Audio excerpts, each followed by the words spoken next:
پہلے تو میں نے مسلمانوں کے اخلاق سنے تھے، اب تو میں نے دیکھ بھی لیے،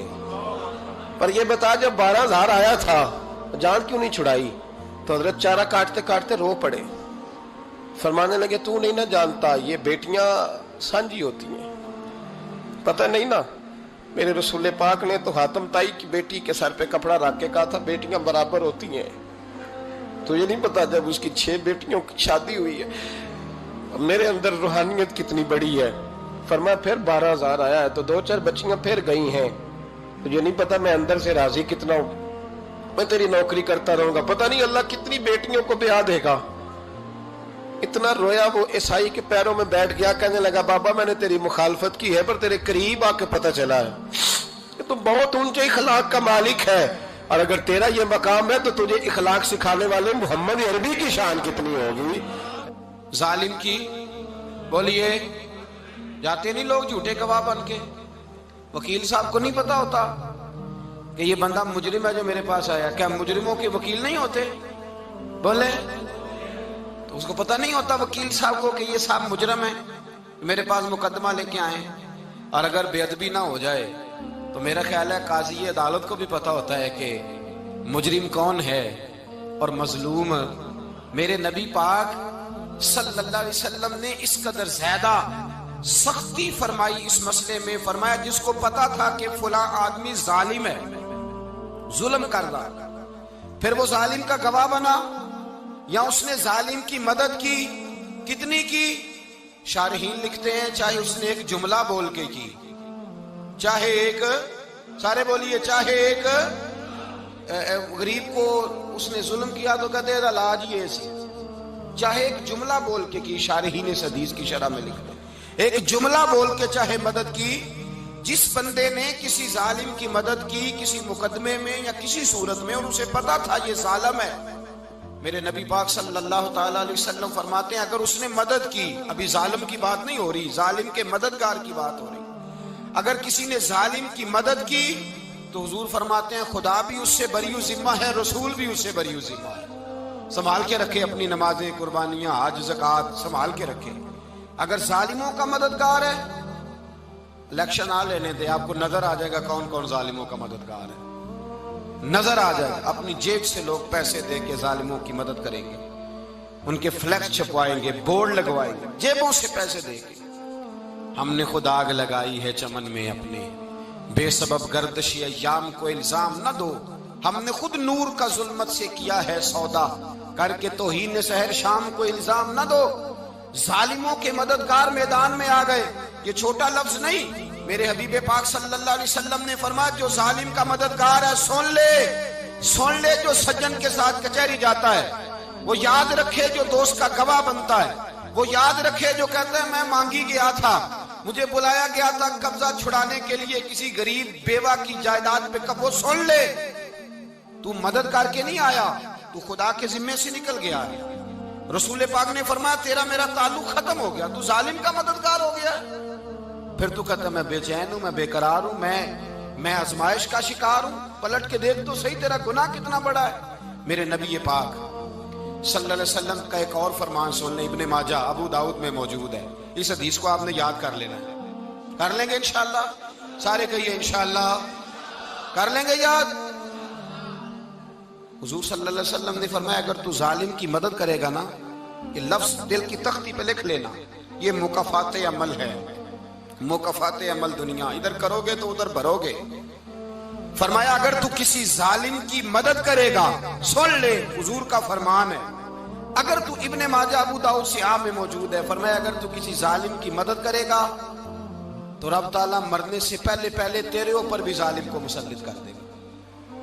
تیرے اوپر بھی ایک دفعہ ظلم ضرور ہوگا اگر تو ظالم کی، وہ کسی صورت میں بھی ہو سکتا ہے، کسی صورت میں بھی تیرا بیٹا ہی اٹھ کے ظلم کر دے گا،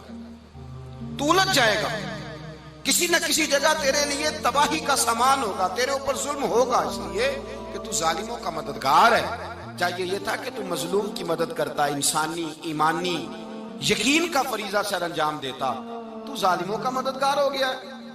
ٹٹول کے دیکھ لیں، رزلٹ نکال کے دیکھ لیں، ہمارے زمانے میں ظالموں کے مددگار زیادہ ہیں، اتنی لمبی زبانیں نکال کے ظالموں کی مدد کرتے ہیں،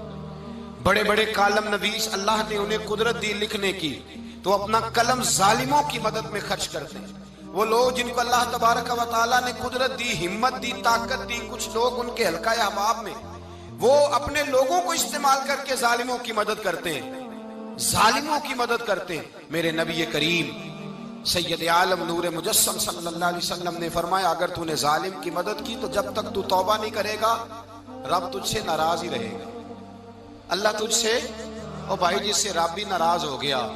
نہ کھانا نہ پینا نہ سونا نہ جاگنا نہ نیند، پھر تیری ہر چیز تیرے لیے آزمائش ہو جائے گی، پھر تیرا سایہ بھی تیرے لیے خوف کا سامان بنے گا، پھر زندگی جیتی جاگتی لاش بن جائے گی، تو اپنے کندھوں پر اپنی میت اٹھائے پھرے گا جب تو ظالم کا مددگار ہوگا۔ اور نبی پاک صلی اللہ علیہ وسلم نے فرمایا ظالموں کا مددگار بھی ظالم ہوتا ہے، ظالموں کا مددگار بھی،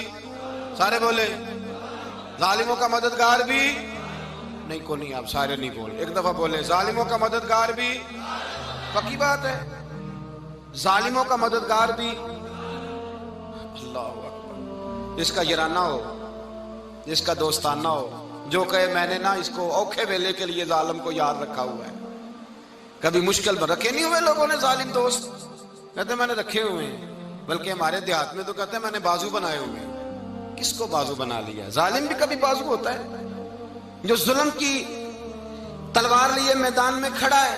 قارون، حامان، فرعون، نمرود کا حال نہیں لوگوں نے دیکھا؟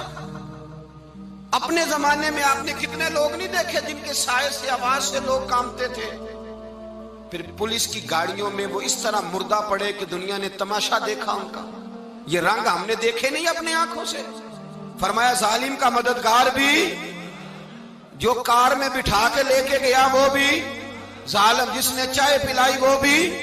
جس شخص نے کھانا کھلایا وہ بھی، جو کچہری تک ساتھ گیا وہ بھی، جس نے فلیکس کے نیچے، بڑے شرابی کے نیچے چھوٹی اپنی فوٹو لگائی وہ بھی، جو ووٹ کی پرچی ڈالنے گیا وہ بھی۔ کہہ دینا باہر نکل کے کہ حضرت صاحب نے سیاسی تقریر کی ہے، کہہ دینا، پر بات تو سچی ہے نا۔ خوگرے حمد سے تھوڑا سا گلا بھی سن لے، خوگرے حمد سے تھوڑا سا بھی گلا۔ امام مالک کے پاس ایک بندہ آیا، اس نے کہا حضور میں درزی ہوں، ایک ظالم بادشاہ مجھ سے کپڑے سلواتا ہے، میں تو ظالموں کا مددگار نہیں نا۔ ایک ظالم بادشاہ مجھ سے، حضور میں تو مددگار نہیں نا ظالموں کا۔ جو فرمایا ظالموں کا مددگار بھی ظالم ہوتا ہے، تو کپڑے لے کے آتا ہے میں سی کے دے دیتا ہوں، ذمہ داری نہیں۔ یہ ایک آدمی دکاندار ہے، اس سے کوئی بندہ چیز خریدنے آئے گا تو تھوڑی کہے گا میں نے نہیں دینی، تو دے گا۔ کوئی بندہ اگر کسی شخص سے کوئی کام کہتا ہے جو اس کی فیلڈ ہے، اس کا شعبہ ہے، اس کا معاش کا وہ سلسلہ ہے، کہتے ہیں یا رسول اللہ صلی اللہ علیہ وسلم ظالموں کا مددگار بھی ظالم، حضور نے فرما دیا۔ تو امام مالک سے بندے نے مسئلہ پوچھا، دل کی تختی پہ لکھنے والی باتیں ہیں، کہا حضور میں درزی ہوں، ظالم کپڑے سلواتے ہیں، میں تو مددگار نہیں نا۔ امام صاحب کہنے لگے نہیں، مددگار تو وہ ہوگا جو تجھے سوئی دھاگا فراہم کرے گا، تو تو پورے کپڑے سی کے دیتا ہے، تو تو خود بہت بڑا ظالم ہے، تو پورے سوٹ سی کے دیتا ہے، تو تو بہت بڑا ظالم خود ہے۔ مددگار تو وہ ہوگا جو تجھے دھاگا دے گا، جو تجھے بٹن دے گا، جو تجھے نلکی دے گا۔ جو ظالم سے اتنی نفرت ظلم کر کے بندہ ہے، یہاں تو ہمارے زمانے میں ہیرو بن جاتے ہیں لوگ، ظالم ہیرو ہے، لوگ اس سے ڈرتے پھرتے ہیں، گھومتے پھرتے ہیں، اور بہت سارے کم مزاج لوگ اس کے پیچھے ہاتھ باندھ کے پھرتے ہیں۔ ظالموں کی مدد کرنا، ظالموں کے ساتھ رہنا، یہ ظلم ہے، ظلم، یہ زیادتی ہے۔ میرے نبی پاک صلی اللہ تعالی علیہ وآلہ وسلم نے ارشاد فرمایا، یاد رکھو رب فرماتا ہے میں مظلوم کی مدد ضرور کروں گا، چاہے جلدی کروں چاہے دیر سے کروں، میں مظلوم کی مدد۔ اور حضور صلی اللہ علیہ وسلم نے فرمایا ہے، حضرت معاذ بن جبل کہتے ہیں حضور نے مجھے یمن کا گورنر بنایا، جب میں جانے لگا نا تو حضور نے بڑی نصیحتیں کی، بخاری میں موجود ہے، فرماتے ہیں جب میں پلٹنے لگا تو میرے رسول نے فرمایا معاذ ایک منٹ ٹھہر جا، ایک بات میری یاد رکھنا، اس کو نہ بھولنا۔ کہا حضور کیا؟ فرمایا دیکھنا کسی پہ ظلم نہ کر بیٹھنا، کہیں تجھ سے زیادتی نہ ہو جائے۔ محبوبہ پھر حضور نے فرمایا سن میرے معاذ، میں تجھے گورنر بنا رہا ہوں، زیادتی نہ کر بیٹھنا۔ یا رسول اللہ صلی اللہ علیہ وسلم کیا ہوتا ہے؟ تو میرے کریم نے فرمایا جب مظلوم دعا کے لیے ہاتھ اٹھاتا ہے تو عرش کا مالک کہتا ہے فرشتوں پیچھے ہٹ جاؤ، عرش کا مالک کہتا ہے فرشتوں پیچھے ہٹ جاؤ۔